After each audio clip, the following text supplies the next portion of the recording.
এটা আমাৰ 4 নম্বৰটো কি দিছে টেবুল দিয়া এখন আছে যে পাতৰ সংখ্যা দিয়া আছে পাতৰ দৈৰ্ঘ্যটো মিলিমিটাৰ এককত দিয়া আছে এটা ইয়াতে চোৱা যেটো শ্ৰেণী অন্তৰাল দিয়া আছে হেতু আমাৰ কি হৈছে 118 ৰ পৰা 126 লৈ নেক্সট কিমান আছে 127 ৰ পৰা আছে মাজে মানে কি হৈছে এটা আমাৰ অবিচ্ছিন্ন হৈ থকা নাই কিন্তু কি বিচ্ছিন্ন হৈ আছে মানে কন্টিনিউ হৈ থকা নাই তো আমি কি কৰিব লাগিব এটো আমাৰ সৰ্বোচ্চ যেটো মান থাকে এটো আমাৰ ইয়াৰ ন্যূনতম মানটোৰ লগত একে হ'ব লাগিব তাৰ পিছত আকৌ এটো যিমান থাকে এটোৰ লগত সেম হ'ব লাগিব তেতিয়া আমাৰ কি হ'ব এটো কন্টিনিউয়াস হৈ থাকিব তো কন্টিনিউয়াস হলে আমি মাধ্যমটো উলিয়াব পাৰিম তো সেই কাৰণে আমি কি কৰিব লাগিব এই শ্ৰেণী অন্তৰালটো অলপ চেঞ্জ কৰি ল'ব লাগিব তো চেঞ্জটো কেনেকৈ কৰিম যে ইয়াতে যেটো 118 126 আছে ইয়াতে কিমান আছে 127 আছে তো 127 আৰু 126 ৰ মাজৰ গেপছটো কিমান আছে 1 হয় তো 127 ৰ পৰা যদি আমি 126 বিয়োগ কৰো আমি কিমান পাম 1 পাম তো 1 ক যদি আমি 2 ৰে হৰণ কৰি দিও তো 2 ৰে হৰণ কৰিলে কিমান হ'ব 0.5 হ'ব তো আমি কি কৰিব লাগিব এইটোৰ পৰা 0.5 কৰিব লাগিব আৰু এইটোৰ পৰা 0.5 যোগ কৰিব লাগিব এইটোৰ পৰা মাইনাস এইটোৰ পৰা প্লাস কৰিব লাগিব এইটোৰ লগত মানে যেটো শ্ৰেণী দৈৰ্ঘ্যৰ ন্যূনতম সীমা যেটো থাকে সেই সীমাটোৰ পৰা মাইনাস কৰিব লাগিব 0.5 আৰু যেটো সৰ্বোচ্চ সীমা থাকে তাৰ পৰা আমি কি কৰিব লাগিব তাৰ লগত কি কৰিব লাগিব 0.5 টো যোগ কৰিব লাগিব কৰি কেনে আমি শ্ৰেণী অন্তৰালটো কন্টিনিউয়াস বনাই লাগিব যে অবিচ্ছিন্ন যেটো হৈ থাকে আমাৰ হেতু বনাই ল'ব লাগিব তাৰ পিছতে আমি অংকটো কৰিব পাৰিম তো টেবুলখন বনাই লব প্ৰথমতে ইয়াতে কৰি দিছো এতিয়া যদি আমি এটো 118 ৰ পৰা কি কৰো 0.5 বিয়োগ কৰি দিও আমি কিমান পাম 118 ৰ পৰা 0.5 বিয়োগ কৰিলে ইয়াতে কিমান আছে শ্ৰেণী অন্তৰাল এটো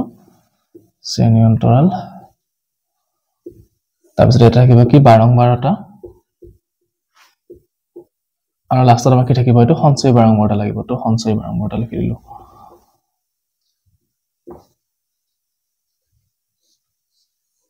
এতিয়া 118 ৰ পৰা যদি 0.5 মাইনাস কৰি দিও আমি কিমান পাম 117.5 পাম তাৰ পিছত মাইনাস এটো কিমান হ'ব 126 ৰ লগত আকৌ 0.5 যোগ কৰিব লাগিব আকৌ 127 ৰ পৰা 0.5 যোগ কৰি দিয়া যে কিমান হ'ব এটো 126.5 মাইনাস এটো কিমান হ'ব সৰি এই 135 কিমান হ'ব এটো 0.5 তো 135 ৰ লগত 0.5 যোগ কৰিব লাগিব আকৌ নেক্সট এটো 136 ৰ পৰা 0.5 যোগ কৰি দিয়া কিমান হ'ব 135.5 এটো কিমান হ'ব 144.5 এটো ইয়াৰ লগত 0.5 যোগ কৰিলো আকৌ 145 ৰ পৰা 0.5 যোগ কৰিলে কিমান হ'ব 144.5 তাৰ পিছৰটো কিমান আছিল 153.5 একেনিছনাকৈ এটো কিমান হ'ব 153.5 আৰু এটো হ'ব 161.5 সৰি 162.5 তাৰ পিছৰটো আকৌ একেনিছনা 162.5 আৰু এটো কিমান হ'ব আমাৰ 171.5 লাষ্টৰটো হ'ব 171.5 আৰু এটো 180.5 তো আমাৰ শ্ৰেণী অন্তৰালটো যেটো আমাৰ বিচ্ছিন্ন হৈছিল হেতু আমি কি কৰিলো এতিয়া অবিচ্ছিন্ন বনাই ললো এতিয়া চোৱা এটোৰ যেটো সৰ্বোচ্চ যেটো শ্ৰেণী দৈৰ্ঘ্যৰ যেটো শ্ৰেণী অন্তৰালৰ যেটো এটো সৰ্বোচ্চ মান আছে ইয়াৰ শ্ৰেণী অন্তৰালৰ সৰ্বনিম্ন মানটোৰ লগত সেম হৈ গ'ল তো এতিয়া আমাৰ কি হ'ল শ্ৰেণী অন্তৰালটো কন্টিনিউয়াস হৈ থাকিলে তেতিয়া আমি অংকটো কৰিব পাৰিম বাকি 12 কিমান দিয়া আছে লিখা 7 5 9 12 5 4 আৰু 2 এতিয়া সঞ্চয় 12 লিখিব লাগিব তো সঞ্চয় 12 লিখাৰ নিয়মটো কি হ'ব এটো 3 আছিল 3 লিখি দিয়া তো 3 এ পাছে কিমান হ'ব 8 8 ৰ লগত 9 যোগ কৰিলে আমি কিমান পাম 9 17 17 ৰ লগত 12 যোগ কৰিলে আমি কিমান পাম 29 29 ৰ লগত 5 যোগ কৰিলে পাম আমি 34 34 ৰ লগত 4 যোগ কৰিলে 38 আৰু 38 ৰ লগত 2 যোগ কৰিলে আমি কিমান পাম 40 পাম এটো 3 দিয়া আছিল আমাৰ মই 7 লিখিছিলো ভুল হৈছে প্ৰথম লিখোতে তো শুদ্ধ কৰি কেনে আমি সঞ্চয় 12 কিমান পাইলো লাষ্টটো n ৰ মানটো 40 পাই গলো তো n ৰ মানটো যেহেতু 40 হৈছে ইয়াতে n = 40 হোৱাৰ লগে আমি কি কৰিব লাগিব n/2 টো উলিয়াব লাগিব তো n/2 টো কিমান হ'ব 20 40/2 মানে আমি কিমান পালো 20 এতিয়া চাম এই 20 টো সঞ্চয় 12 কোনটো মানৰ ওচৰত আছে বা তাতকৈ অলপমান ডাঙৰ হলে কোনটো ল'ব পাৰো আমি এতিয়া চোৱা যদি আমি চাও 17 আৰু 29 ৰ মাজত আমি কি পাম 22 পাই যাম এটোৰ মাজত কিন্তু আমাক কি লাগে 20 টো আমি সৰুটো ল'ব নোৱাৰো ল'ব লাগিব কোনটো আমাৰ ডাঙৰটো গতিকে আমাৰ যেটো 145 আৰু 153 আছে তো হেতু শ্ৰেণী অন্তৰালত কি হ'ব আমাৰ মধ্যমা থাকিব গতিকে মধ্যমা থকা শ্ৰেণী কি হ'ব এতিয়া মধ্যমা থকা শ্ৰেণী হ'ব আমাৰ কোনটো 144.5 তাৰ পৰা 153.5 হৈ গল আমাৰ এখিনি 144.5 আৰু 153.5 এতিয়া আমি ইয়াৰ পৰা l টো লিখিব পাৰিম তো l = আমি কিমান পাইছো 144.5 তাৰ পিছত আমাক লাগে কি n/2 টো পাই গৈছো cf টো লাগে তো cf মানে কি হ'ব এই শ্ৰেণীটোৰ আগৰ যেটো সঞ্চয় 12 আছিল এটো শ্ৰেণী এটো আছিল তো ইয়াৰ আগৰ সঞ্চয় 12 কিমান আমাৰ 17 গতিকে এটো 17 ল'ব লাগিব হল তাৰ পিছত আমাক লাগে f মানে কি আছিল মধ্যমা থকা শ্ৰেণীৰ 12 টো তো মধ্যমা থকা শ্ৰেণীৰ 12 টো কিমান আছে 12 তো তো এটো 12 লিখি দিলো তাৰ পিছত আৰু কি লাগে আমাক h মানে কি আছিল শ্ৰেণী দৈৰ্ঘ্য তো শ্ৰেণী দৈৰ্ঘ্যটো কেনে কৰিম এইটোৰ পৰা আমি এইটো যদি বিগ কৰি দিও তেতিয়াহলে আমি কি পাই যাম শ্ৰেণী দৈৰ্ঘ্যটো পাই যাম তো 0.5.50 হল তো 3 পৰা 4 গলে কিমান থাকিব 13 পৰা 4 গলে থাকিল 9 তাৰ মানে শ্ৰেণী দৈৰ্ঘ্যটো আমি কিমান পাইছো এতিয়া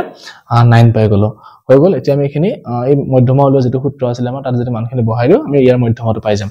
তো লিখা এটাকে মধ্যমা equal to L plus n/2 sorry L plus কি আছিল এটো n/2 minus CF divided by F into h এটা আমাৰ সূত্ৰ আছিল তো মানখিনি বহাই দিয়া L ৰ মান পাইছিল 144.5 plus n/2 মানে পাইছো কিমান 20 minus CF ৰ মানটো 17 আৰু F ৰ মানটো কিমান পাইছো 12 into h ৰ মানটো পাইছো 9 হৈ গল এতিয়া এখিনি হল কৰিলে আমি কি পাই যাম মধ্যমাটো পাই যাম তো 144.5 প্লাস এটো 20 ৰ পৰা 17 গলে কিমান থাকিব 3 থাকিব এটো 12 হল into 9 তো 3 ৰে 12 কিমান বাৰ যাব 4 বাৰ যাব তো 144.5 plus 9/4 9 টো ওপৰ আহিলে আৰু 4 টো divided by 4 থাকিলে তো 4 ৰে 9 হৰণ কৰি দিয়া কিমান বাৰ যাব এতিয়া 4 দুগুণ কিমান হল 8 1 নামিলে দশমিক দিলে 0 নামিলে 4 দুগুণ আকৌ 8 2 নামিলে 0 আহিল 4 5 গুণ 20 তো আমি কিমান পাই গলো 144.5 প্লাস এটো হৰণ কৰাটা পালো 2.25 তো যোগ কৰি দিয়া 146.75 তো মধ্যমাটো কিমান পালো এতিয়া আমি 146.75 4 নম্বৰৰ উত্তৰটো হৈ গল এবাৰ আমাক কি দিছে ল্যাম্পৰ সংখ্যা দিয়া আছে আৰু তাৰ আয়ুকালটো ঘন্টাত দিয়া আছে যে 1.15 ৰ পৰা 2000 লৈ এখিনি ঘন্টা চলি থকা ল্যাম্পৰ সংখ্যা কিমান 14টা এনেকুৱাকে টেবুলখন দিয়া আছে তো ইয়াৰ পৰা আমাক কি উলিয়াব দিছে আকৌ মধ্যমা উলিয়াব দিছে গতিকে আমাক কি লাগিব এতিয়া যেটো আমাৰ সঞ্চয় বাৰম্বাৰটা আছিল হেতু লাগিব তো ইয়াতে বনাই দিছো মই সঞ্চয় বাৰম্বাৰটা তালিকাখন এটো আমাৰ কি হ'ব সঞ্চয় বাৰম্বাৰটা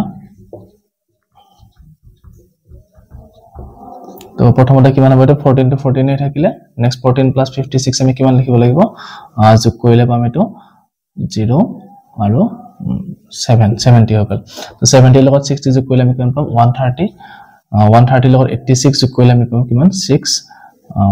216 ৰ লগত 74 যোগ কৰা তো 216 ৰ লগত 74 যোগ কৰিলে হ'ব কিমান 290 হৈ যাব তাৰ পিছত 290 লগত 62 যোগ কৰা তো 62 যোগ কৰিলে আমাৰ কিমান হ'ব 25 আৰু এটো কিমান হ'ব 352 তো 352 লগত 48 টো যোগ কৰিলে কিমান হ'ব 400 তো আমি লাষ্টৰ যেটো সঞ্চয় বাৰম্বাৰটা এটা কিমান পাইছো 400 তাৰ মানে ইয়াতে n ইকুৱেল টু আমি কিমান পাম 400 তো 400 হোৱাৰ লগে লগে আমি n/2 টো উলাই দিয়া লগালক তো n/2 টো কিমান হ'ব 200 400 ৰ আধা কিমান হ'ল 200 এতিয়া সাম 200 তকৈ ডাঙৰ বা 200 টো কাৰ ওচৰত আছে কোনটাৰ মাজত আছে তো আমি চালে পাম যে এই দুটা সংখ্যাৰ মাজত আমি কি পাম 200 টো পাই যাম তাৰ মানে আমি লব লাগিব কি মধ্যমা থকা শ্ৰেণী এটো 216 টো তাৰ মানে আমি কোনটো পাম এটো 3000 ৰ পৰা 35 লৈ যেটো আমাৰ শ্ৰেণী অন্তৰাল আছে সেই শ্ৰেণী অন্তৰালৰ ভিতৰত কি থাকিব মধ্যমা থাকিব তো লিখা এটাকে মধ্যমা থকা শ্ৰেণী কিমান হল আমাৰ 3000 ৰ পৰা 35 চলে হৈ গল এখিনি তো এতিয়া মানখিনি লিখি দিয়া L ৰ মানটো আমি কিমান পাম ইয়াতে 3000 তাৰ পিছত আমাৰ কি আছে n/2 টো পাই গলো CF টো লাগে CF মানে আছিল মধ্যমা থকা শ্ৰেণীৰ আগৰ সঞ্চয় বাৰম্বাৰটাটো তো এটো 130 F মানে হল মধ্যমা থকা শ্ৰেণীৰ বাৰম্বাৰটাটো তো 86 তাৰ পিছত আমি কি পাম নেক্সট আৰু লাগে h2 h মানে শ্ৰেণী দৈৰ্ঘ্য তো শ্ৰেণী দৈৰ্ঘ্য কিমান হ'ব ইয়াতে 500 যে এটোৰ পৰা এটো বিগ কৰিলে আমি কিমান পাম 500 পাম তো আমি যিখিনি তথ্য লগা আছিল আমি পাই গলো এতিয়া আমি সূত্ৰটো বহাই দিলে মধ্যমাটো উলিয়াব পাৰিম তো লিখা এটা মধ্যমা equal to L plus n/2 minus CF divided by কিমান আছে F into H তাৰ মানে ইয়াতে L ৰ মান আমি পাইছো কিমান 3000 তাৰ পিছত plus n/2 আছিল আমাৰ 200 minus CF টো আমি কিমান পাইছো 130 আৰু divided by 86 into 500 হৈ গল এখিনি হল কৰা এতিয়া 3000 plus 200 ৰ পৰা 130 গলে কিমান থাকিলে 70 তো 70 by 8 কিমান 86 into 500 তো এটো যদি আমি কাটাকাটি কৰো কিমান যাব 2 ৰে 35 বাৰ যাব এটো 2 ৰে কৰিলে কিমান হ'ব 43 তাৰ পিছত আৰু এটো মৌলিক সংখ্যা হৈ গ'ল তো হৰণ না যায় এনেকৈ থাকিব এতিয়া 3000 প্লাস 35 আৰু 5 পূৰণ কৰিলে কিমান হ'ব 5 5 25 আৰু 5 এটা গ'ল 2 5 3 15 দিয়ে 175 আৰু 143 তো 43 ৰে 175 100 আমি যদি হৰণ কৰিলো ইয়াৰ মানটো পাই যাম 100 divided by 43 তো এটা কিমান বাৰ যাব 3 বাৰ দিছাও 3 3 গুণ 9 3 4 গুণ 12 12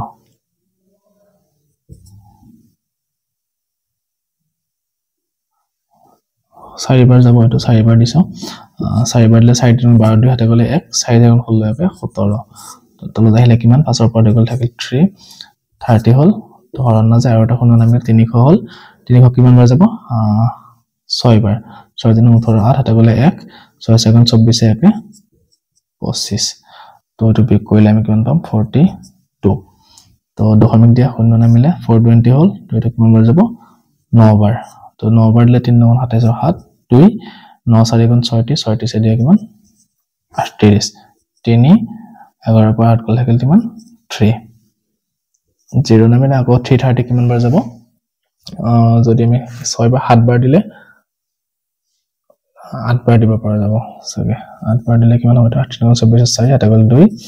8 32 দিয়ে 8 বাৰ নহব এটো 7 বাৰ দিব লাগিব তো 7 3 গুণ 21 আৰু 1 এটা গল 2 7 গুণ 28 28 দিয়ে কিমান 30 3 হয় তো এটো কিমান থাকিব 29 তেনেকৈ হৰণ গৈ থাকিব গতিকে আমি কি লিখি দিম এটো 3000 plus 406.97 to আমি লিখি দিব পাৰো 98 তো ইয়াৰ পিছত এটো যোগ কৰিলে আমি কিমান পাম 3406.98 তো আমি মধ্যমাটো কিমান পাই গলো এতিয়া 3406.98 6 নম্বৰটো হৈ গল আমাৰ 6 নম্বৰটো কি দিছে ইংৰাজী মানে কি মানুহৰ যেটো কি কয় উপাধি থাকে সেই উপাধিটোত থকা ইংৰাজী বৰ্ণমালাৰ আখৰৰ সংখ্যাটো দিয়া আছে আৰু সেই হিচাপে কিমানজন মানুহৰ তেনেকুৱা আছে সেই বাৰম্বাৰটো দিয়া আছে যে 1 by 1 ৰ পৰা 4 লৈ দিয়া আছে এটা শ্ৰেণী অন্তৰাল তাত 6 জন আছে 4 ৰ পৰা 7 লৈ শ্ৰেণী অন্তৰালত কিমান আছে 30 জন আছে তো এনেকৈ আমাক কি দিয়া আছে তথ্যখিনি দিয়া আছে ইয়াৰ পৰা আমাক মধ্যমা উলিয়াব দিছে মধ্যমাৰ পিছত বহুলকটো উলিয়াব দিছে আৰু মাধ্যটো উলিয়াব দিছে তো প্ৰথমতে আমি মধ্যমাটো উলিয়াই লওঁ মধ্যমা উলিয়াবৰ কাৰণে আমি কি কৰিব লাগিব সঞ্চয় বাৰম্বাৰটো লাগিব গতিকে আমি এইখন টেবুল বনাই লওঁ ইয়াতে প্ৰথমতে হল শ্ৰেণী অন্তৰাল তাৰ পিছত হলে বাৰম্বাৰটা আৰু তাৰ পিছত আহিলে আমাৰ সঞ্চয় বাৰম্বাৰটো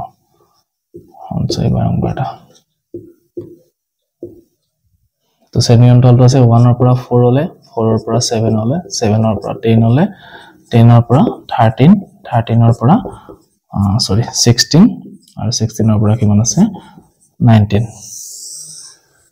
তো মানখিনি কিমান দিয়া আছে প্ৰথমতে 6 30 40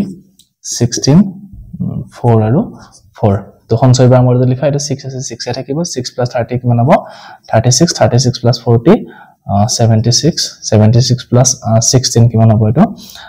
92 92 plus 4 96 96 plus 4 কিমান হ'ব 100 অৰ্থাৎ n equal to আমি কিমান পালো এবাৰ 100 অৰ্থাৎ n by 2 কিমান হ'ব এতিয়া 50 হৈ গল n by 2 মানে কি 100 by 2 আছিল তাৰ মানে 50 পাই গলো এতিয়া সাম 52 কোন দুটা সংখ্যাৰ মাজত থাকিব আৰু তাৰ ডাঙৰটো আমি লব লাগিব তো এইটো আৰু এইটো ভিতৰত মাজত থাকিব কি 50 থাকিব তো ইয়াৰ আমি ডাঙৰ যেটো আছে 76 আমি হেত থকা শ্ৰেণী অন্তৰালটো লব লাগিব তো শ্ৰেণী অন্তৰালটো আমাৰ কিমান হ'ব 7 আৰু 10 তো লিখা এটাকে মধ্যমা থকা শ্ৰেণী অন্তৰাল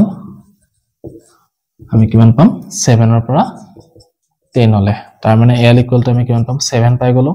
তাৰ পিছত h টো কিমান পাম ইয়াতে 7 ৰ পৰা 10 যদি বিক কৰি দিও আমি 10 ৰ পৰা 7 হলে 3 পাই গলো তো আমি h টো পালো l টো পালো এবাৰ লাগিছিল আমাৰ কিমান cf তো cf টো আমাৰ কিমান হ'ব যেটো শ্ৰেণী অন্তৰাল আমি মধ্যমা পাইছো তাৰ আগৰ সঞ্চয় বাৰম্বাৰটো তাৰ মানে কিমান হ'ব এটো 36 আৰু f equal to আমি কিমান পাম মধ্যমা থকা শ্ৰেণী বাৰম্বাৰটো অৰ্থাৎ 40 তো লিখি দিও এটো 40 হৈ গল এতিয়া আমি ইয়াৰ পৰা আমি কি কৰিম এই তথ্য পাই গল গতেখিনি যেখিনি লাগা আছিল আমাৰ সূত্ৰটোৰ কাৰণে তো এতিয়া আমি সূত্ৰটো বহাই দিলে মানখিনি এই মধ্যমাটো পাই যাম তো লিখা এটা মধ্যমা ইকুৱেল টু আমাৰ কিমান হ'ব l plus n by 2 minus cf divided by f into h to l plus এখানে মান সরি l এর মানটো কিমান পাইছিল আমি 7 তো 7 বহাই দিয়া n/2 মানে পাইছিল আমি কিমান 50 পাইছিল তো 50 লিখি দিয়া এটো মাইনাস cf পাইছিল আমি কিমান 36 আৰু f এৰ মানটো কিমান পাইছিল 40 h এৰ মানটো পাইছিল 3 হৈ গল এতিয়া এখানে হল কৰি দিলে আমি পাই যাম 7 plus 50 পৰা 36 হলে কিমান থাকিলে 14 divided by 40 into 3 তো এটো যদি আমি 2 ৰে হৰণ কৰো কিমান বাৰ যাব 7 বাৰ যাব এটো 2 ৰে কৰিলে কিমান বাৰ যাব 20 বাৰ যাব তো এটো কিমান হ'ব 7 plus ওপৰ 7 নিগুণ 21 আৰু তলত 20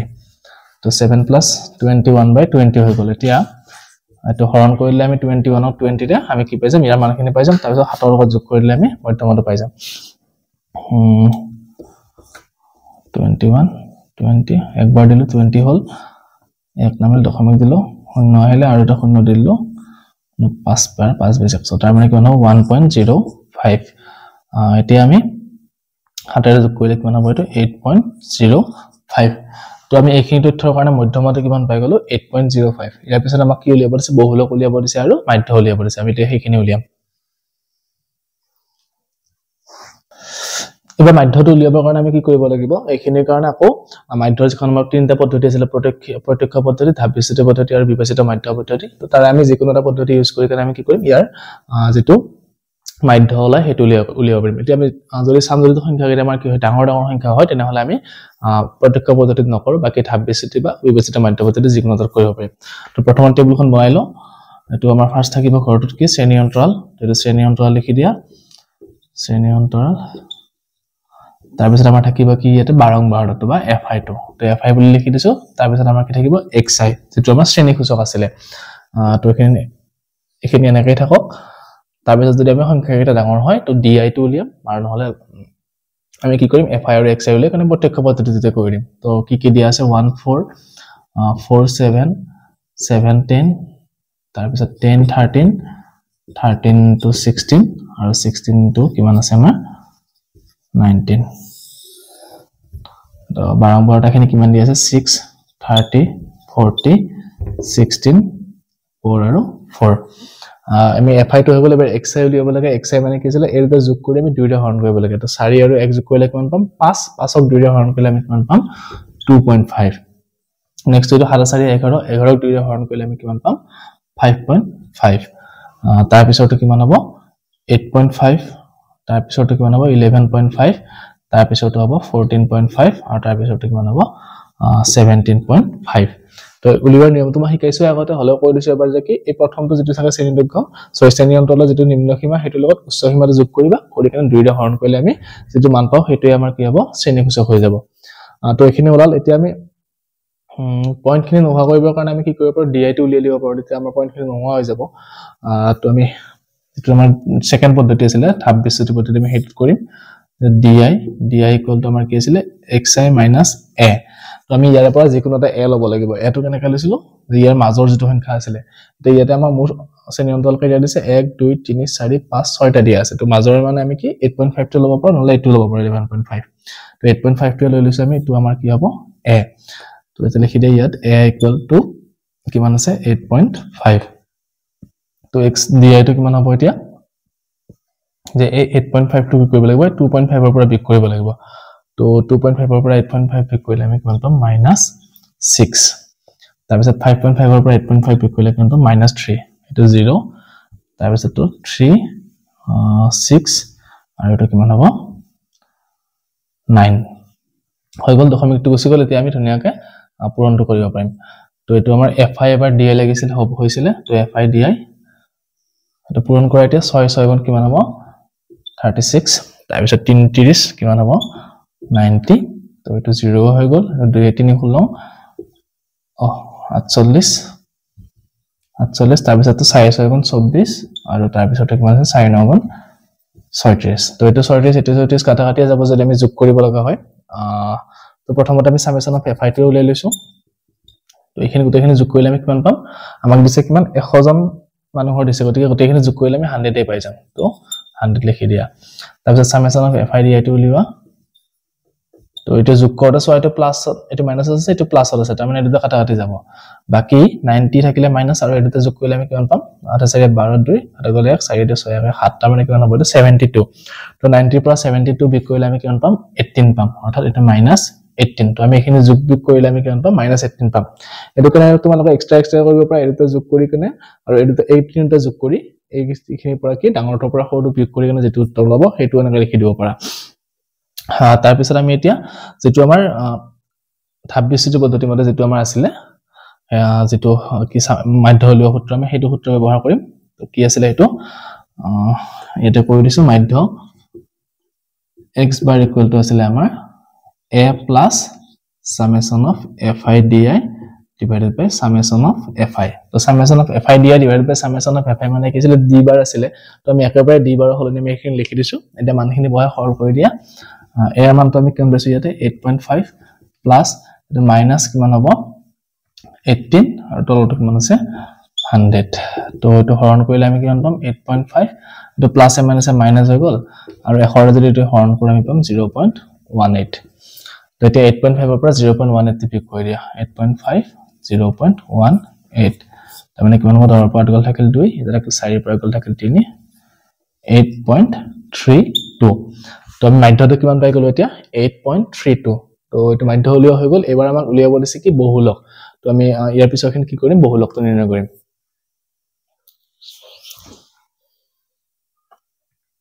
বা বহুলক উলিয়াবৰ কাৰণে আমাৰ কি আছিল নিয়মটো যে চাব লাগিব ইয়াতে বাৰম্বাৰটা আটাইতকৈ ডাঙৰ সংখ্যা কোনটো আছে তো বাৰম্বাৰটাখিনি চালে আমি গম পাম যে 40 টো কি হ'ব আমাৰ আটাইতকৈ ডাঙৰ সংখ্যা তো ইয়াতে 40 ডাঙৰ হোৱাৰ লগে লগে এইটো শ্ৰেণী যেটো আমাৰ 7 ৰ পৰা 10 লে পাইছো এইটো শ্ৰেণীত আমাৰ কি থাকিব বহুলকটো থাকিব তো লিখা এটাকে বহুলক থকা শ্ৰেণী আমাৰ কি হ'ব বহুলক থকা শ্ৰেণী 7 ৰ পৰা 10 লে এইটো তো ইয়াতে 7 ৰ পৰা 10 লে আমি বহুলক থকা শ্ৰেণী পাই গলো তাৰ মানে আমি l ৰ মানটো কিমান পাম এতিয়া 7 পাম বাকি আমাৰ যেটো শ্ৰেণী লৈছিলো তাৰ বহুল বাৰম্বাৰটো আমি কি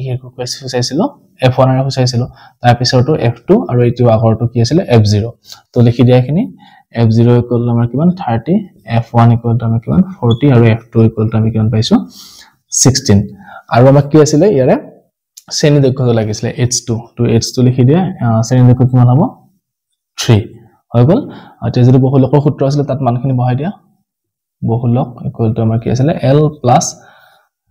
f1 minus f0 divided by 2f1 minus f0 minus f2 into h এটো সূত্ৰ আছিল তো ইয়াতে মানখিনি বহাই দিয়া এতিয়া l ৰ মানটো কিমান পাইছো 7 plus f1 ৰ মানটো কিমান পাইছো আমি 40 minus f0 ৰ মানটো আমি কিমান পাইছো 30 তো 30 লিখি দিয়া বাকি 2 into 40 minus 30 আৰু f2 ৰ মানটো আমি কিমান পাইছো 16 হৈ গল into h ৰ মানটো আছিল 3 তো হৰল কৰা এটো 7 plus 40 পৰা 30 গলে থাকিলে 10 তো 2 into 40 মানে 80 minus 80 তে যোগ কৰিলে আমি কিমান পাম 46 into 3 তো 7 plus 10 এটো 80 পৰা 46 গলে আমি কিমান পাম 34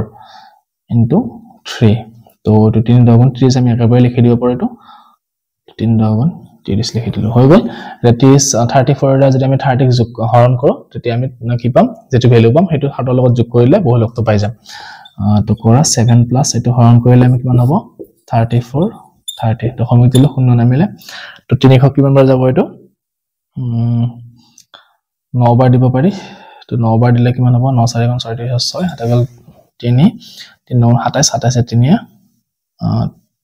30 তো 9 ৰে না যাব এটো 8 দিব লাগিব 8 4 32 হাতে গল 3 8 24 24 3 27 তো আমাৰ কিমান হ'ব এটো 0 বিয়োগ কৰিলে আমি পাম 28 আকৌ শূন্য নামিলে তো 280 কিমান বাৰ যাব এবাৰ আকৌ 8 বাৰ যাব তো 272 তাৰ মানে কিমান হ'ব 10 পৰা 8 গল থাকে 2 পৰা থাকিল 8 80 হল 80 আকৌ 34 ৰে কিমান বাৰ যাব 2 বাৰ তো আমি এটো কিমান লিখিব পাৰো 0.8 বা 0.9 লিখি দিলে হৈ যাব এটো 0.9 লিখি দিলো তাৰ মানে আমি কিমান পাম এতিয়া যোগ কৰিলে 7.9 অৰ্থাৎ বহুলকটো আমি কিমান পালো এতিয়া 7.9 হৈ গল এটো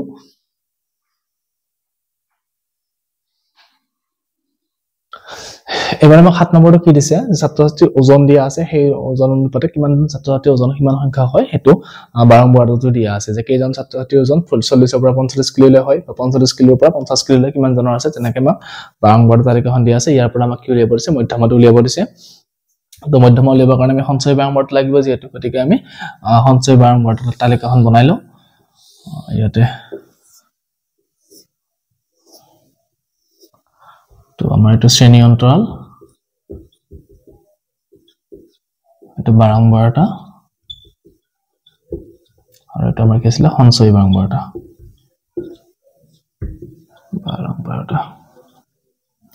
তাৰ পিছত আমাৰ শ্ৰেণী অন্তৰালখিনি লিখা ইয়াতে 40 পৰা 45 45 ৰ পৰা 50 50 ৰ পৰা 55 55 ৰ পৰা 60 60 ৰ পৰা 65 65 ৰ পৰা 70 আৰু 70 ৰ পৰা 75 হৈ গ'ল এতিয়া বাৰম্বাৰটা কিমান কিমান আছে 2 3 8 6 6 3 আৰু 2 তো সঞ্চয় বাৰম্বাৰটো লিখা তো 2 আছে 2 হৈ গ'ল 2 3 5 5 8 কিমান 13 13 6 19 19 6 25 25 3 28 28 2 30 তো আমি n ৰ মানটো কিমান পালো এতিয়া 30 তো n = 30 তাৰ মানে n/2 = আমি কিমান পাম 15 তো 15 টো কোনখিনি থাকিব আমাৰ 13 আৰু 19 ৰ মাজত থাকিব গতিকে আমি কি লিখিব লাগিব 19 থকা যেটো শ্ৰেণী অন্তৰাল আছে হেতু আমাৰ কি হ'ব মধ্যমা থকা শ্ৰেণী অন্তৰাল তো লিখা এটা মধ্যমা থকা শ্ৰেণী অন্তৰাল মধ্যমা থকা শ্ৰেণী অন্তৰাল কি হ'ব আমাৰ এটো 19 থকা তাৰ মানে কি হ'ব 55 ৰ পৰা 60 লে 55 ৰ পৰা 60 তো l = আমি কিমান পাই গলো 55 তাৰ পিছত cf = আমি কিমান পাম যে এটোৰ আগৰ যেটো সঞ্চয় বাৰম্বাৰটা আছিল 13 f = আমি কিমান পাম এই শ্ৰেণীটো যেটো বাৰম্বাৰটা 6 আৰু h = আমি কিমান পাম শ্ৰেণী দৈৰ্ঘ্যটো 5 হৈ গ'ল এতিয়া আমি এইখিনি মান সূত্ৰত লিখি দিলে ধুনীয়াকৈ হৈ যাব মানটো তো মধ্যমা = l plus n/2 minus cf divided by f into h l ৰ মানটো আমি কিমান পাইছো 55 plus n/2 ৰ মানটো আমি কিমান পাইছো 15 minus cf টো পালো 13 আৰু f ৰ মানটো পালো 6 into h ৰ মানটো আমি কিমান পাইছো 5 হৈ গ'ল তে মানখিনি সৰল কৰি দিয়া এটা 55 টো এনেকৈ থাকিলে plus 15 ৰ পৰা 13 গ'ল থাকিল 2 তলত থাকিলে 6 into 5 হৈ গ'ল এটা 2 ৰে 6 কিমান বাৰ যাব 3 বাৰ যাব তাৰ মানে 55 plus 1 5 গুণ 5 divided by 3 55 এটা 5 ক আমি 3 ৰে হৰণ কৰিব লাগে তো 3 ক 5 ৰে হৰণ কৰিলে কিমান বাৰ যাব 5 এনেকৈ হৰণ কৰা 3 গুণ 3 5 ৰ পৰা 3 গ'ল থাকিল কিমান 2 তো আমি দিলো 0 নামিলে 3 6 গুণ 18 আকৌ 2 এনেকৈ গৈ থাকিব তাৰ মানে আমি লিখিম এটো কিমান 1.67 তো যোগ কৰি দিয়া 56 কিমান হ'ব আমাৰ 67 গতিকে মধ্যমাটো কিমান পাই গলো 56.67 7 নম্বৰটো উত্তৰটো হৈ গ'ল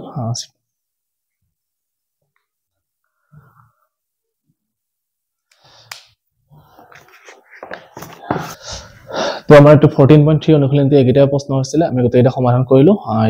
এটোৰ পিছত আমি যে বেলেগ এটা চেপ্টাৰ আৰম্ভ কৰিম তো তোমালোকে যদি বুজি পাইছে ভিডিওটো সুবিধা হৈছে তেনেহলে চেনেলটো সাবস্ক্ৰাইব কৰিবা আৰু লগৰবিলাকৰ লগত শ্বেয়াৰ কৰিবা ধন্যবাদ